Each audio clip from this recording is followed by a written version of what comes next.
Hello, good evening, BookTube. I'm here this evening to show a few books by an author that I thoroughly enjoy as an essayist, but many may not realize he actually wrote anything more than fairy tales or collected fairy tales. And I'm talking about the none other than Andrew Lang. And here's the Blue Fairy book. It's a folio society. There's about a dozen of these that he collected fairy tales and rewrote them, and they're all, as I'm sure many are aware, they're called like the Blue Fairy book. There's the Red Fairy book, the Yellow Fairy book, the Pink Fairy book, the Green Fairy book, the Brown, and so on and so on. There's many of them, but what I know him for is his essays. And sometime in the early '80s, I picked up sort of a cloned copy of this one because it's the same. It would have been the same edition in Canada. I stumbled across it and just fell in love with it. It's a Longmans. I love the embossed AL for Andrew Lang. This is 1903 new edition, and it just goes through a variety of essays on his collecting, other bookmen, other collectors, even female collectors, which many did not write about at the time, and forgeries. Yeah, it's just a wonderful sort of a bygone era of collecting, because the material that he's talking about, the collecting, you would not find it, at least not in sort of a bargain bin today, but he's talking at times you do find that he would find the stuff in bargain bins that are, just extremely rare books now. There's a whole list here. He wrote a variety of things, not just essays. He wrote a history of Scotland in many volumes. He loved fishing, so he wrote books on fishing. He was a poet. I've got a 5-volume set of his poetry, which I enjoy as well. I can't access it now. It's blocked in by another bookcase. There's a whole many shelves of poetry I can't access at the moment.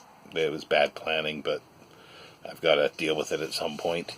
But yeah, and he co-translated the Iliad and the Odyssey.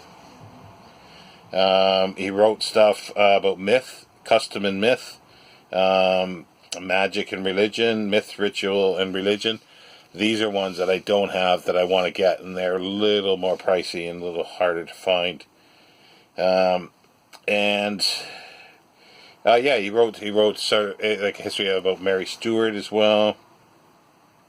I'm just sort of reading off titles here. He was born in Scotland in 1844, died in 1912, and St. Andrews University has the Andrew Lang lectures that they continue today. Other essay books that I have here is Old Friends, which are essays in epistolary parody by Andrew Lang, a new edition. Longmans, 1892. And it's a little odd. Some people might find it odd, but I find it quite interesting because these are essays that he's written, but they're sort of, for instance, this is from Herodotus of Halicarnassus to Sophocles the Athenian. So he writes a letter in the form that what he thinks Herodotus would ask Sophocles about. There's also characters writing to their author or to other characters from books. It's just a wonderful little collection.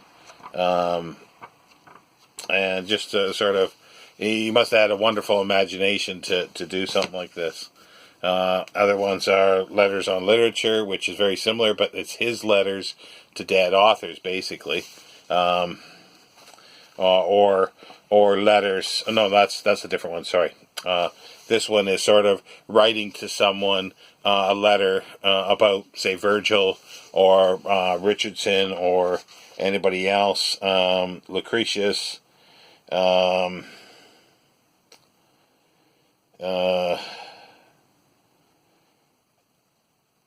yeah, just a number of topics about books that he would write to people about. And the other one is, this is Letters to Dead Authors. This is where he would write specifically to authors, dead authors, Edgar Allan Poe, Samuel Richardson, Charles Dickens, Thackeray, and just the list goes on here. Herodotus, Lucan of Samustra, Jane Austen, Alexander Dumas. So he'd write these letters. They're sort of in some ways fan letters, but he will critique and he will berate at times if he thinks that the author has fallen down in his writing ability. Last one is Lost Leaders. It's a different publisher. It is Keegan, and it's a bit strange. It's got a newspaper article that's sort of clipped out, pasted into the front frame paper and over, but also it's coming apart there. But a letter by a Black Country, which is an area of England here, local historian. I have no idea why this is in here, because I cannot read that. It's just scribbling to me. It just makes no sense. I can get a few words. I'm presuming it has something to do with Lang, but I don't know. And this is it's got some fabulous articles in here. It's all sorts of things, like he's got Scotch rivers, fishing, and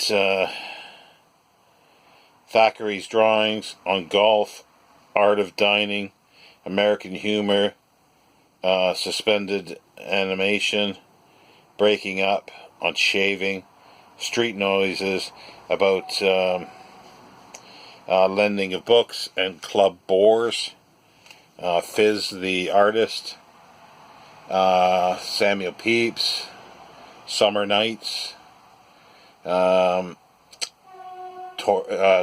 torrid summer, western drolls, snow Sunday, and the dry fly, as I say, for fishing, and curiosity hunting, and some rare things for sale.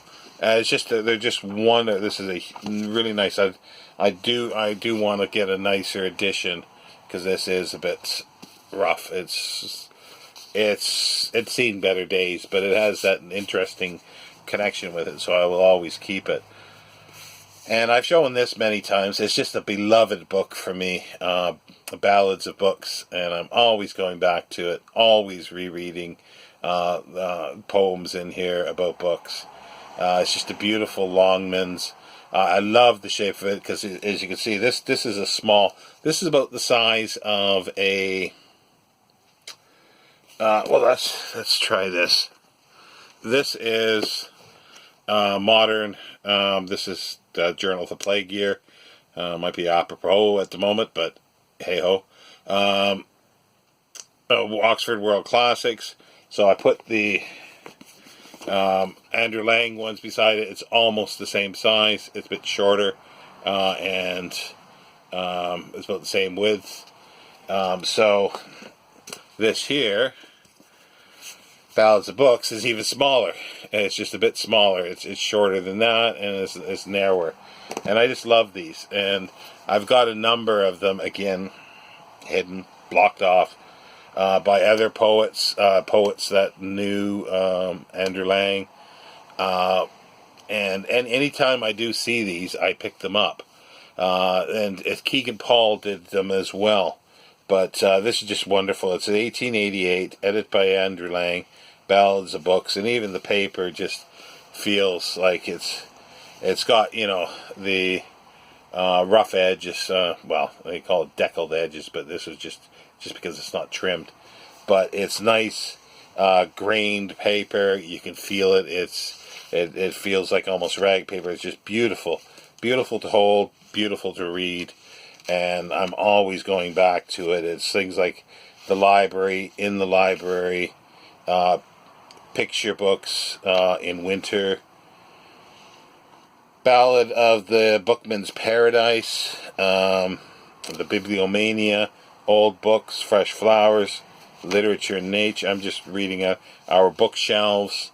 Ballad of Bibliocast, The Art of Bookkeeping, Book Plates Petition, in the album of Lucy Barton, The Bookworms, One Volume More, His Poets, to his book of his lady, Concerning the Honor of Books.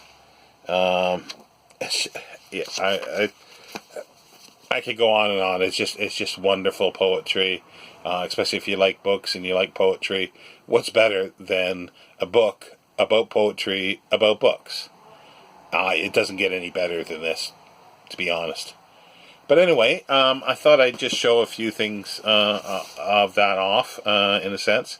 I was moving some of my essays, making some space, and I thought, oh yeah, I don't know if anybody or many people are familiar with his non-fairy book writing.